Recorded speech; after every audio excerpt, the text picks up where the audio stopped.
भीषण बमबारी की ताज़ा तस्वीरें इजराइल और लेबनान की, जहां एक बार फिर दोनों देशों ने एक दूसरे पर बम बरसाए।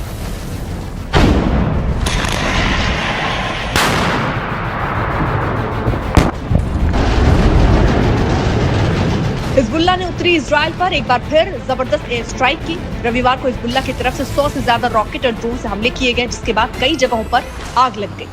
ज्यादातर रॉकेट हाइफा और नहरिया शहर से सटे इलाकों पर दागे गए। हालांकि इजरायली सेना ने इसमें से ज्यादातर रॉकेट को मार गिराया, लेकिन कुछ रॉकेट उत्तरी इजराइल के इलाकों में गिरे, जिससे कुछ लोग घायल हो गए।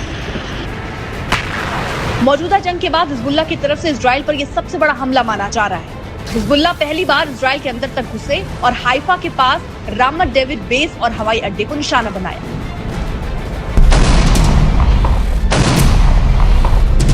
वहीं इजरायली प्रधानमंत्री नेतन्याहू ने पेजर हमलों के बाद हिजबुल्लाह को कड़ी चेतावनी दी कि अगर हिजबुल्लाह ने संदेश को नहीं समझा तो उस पर और कड़े प्रहार होंगे। בימים האחרונים אנחנו הנחתנו על חיזבאללה רצף של מכות שהוא לא דמיין. ואם חיזבאללה לא הבין את המסר, אני מבטיח לכם, הוא יבין את המסר. इजराइल के राष्ट्रपति इसाक हर्जोग ने भी हिजबुल्लाह पर निशाना साधा। उन्होंने कहा कि हिजबुल्लाह ने लेबनान को हाईजैक कर लिया है। इजराइल लेबनान के साथ युद्ध नहीं चाहता, लेकिन अपने लोगों की सुरक्षा के लिए हर कदम उठाता रहेगा। वहीं इजरायली सेना हिजबुल्लाह पर ताबड़तोड़ हमले कर रही है। रविवार को एक बार फिर इजरायली सेना ने हिजबुल्लाह के कई ठिकानों को निशाना बनाया। इजरायल सेना का लक्ष्य लेबनानी सीमा से हिजबुल्लाह को पीछे करना है, ताकि उत्तरी इजराइल में रह रहे लोग वापस अपने घरों में लौट सकें। आज तक ब्यूरो।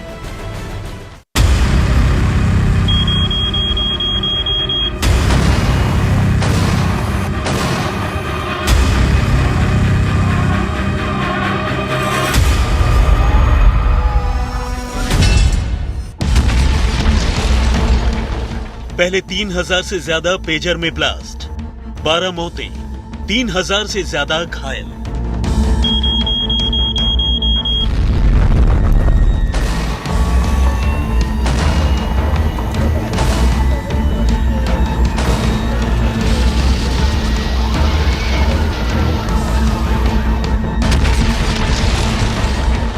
फिर वॉकी टॉकी में ताबड़तोड़ धमाके, 20 मौतें, 450 से ज्यादा घायल।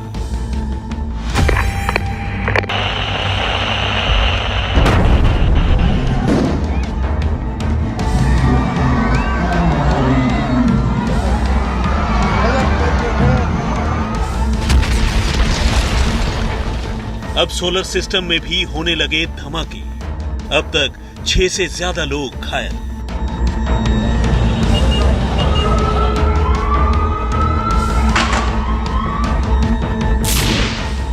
लेबनान में 3 दिनों से चल रहे धमाकों का असर कुछ ऐसा है कि अब लोग पेजर और वॉकी टॉकी तो छोड़िए, मोबाइल फोन के साथ साथ हर तरह के इलेक्ट्रॉनिक और इलेक्ट्रिकल डिवाइसेस तक को छूने से भी घबराने लगे हैं।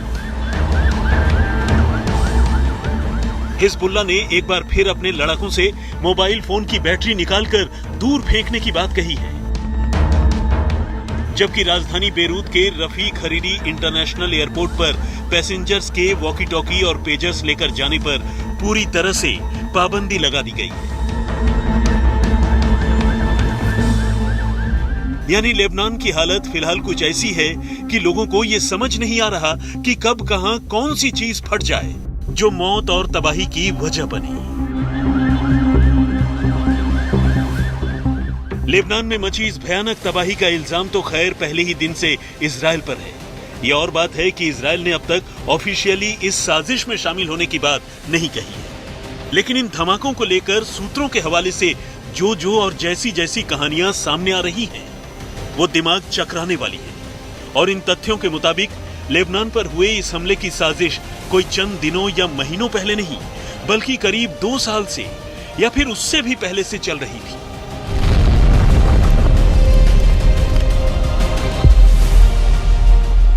साजिश नंबर 1, ऑपरेशन पेजर। हिजबुल्लाह को खून के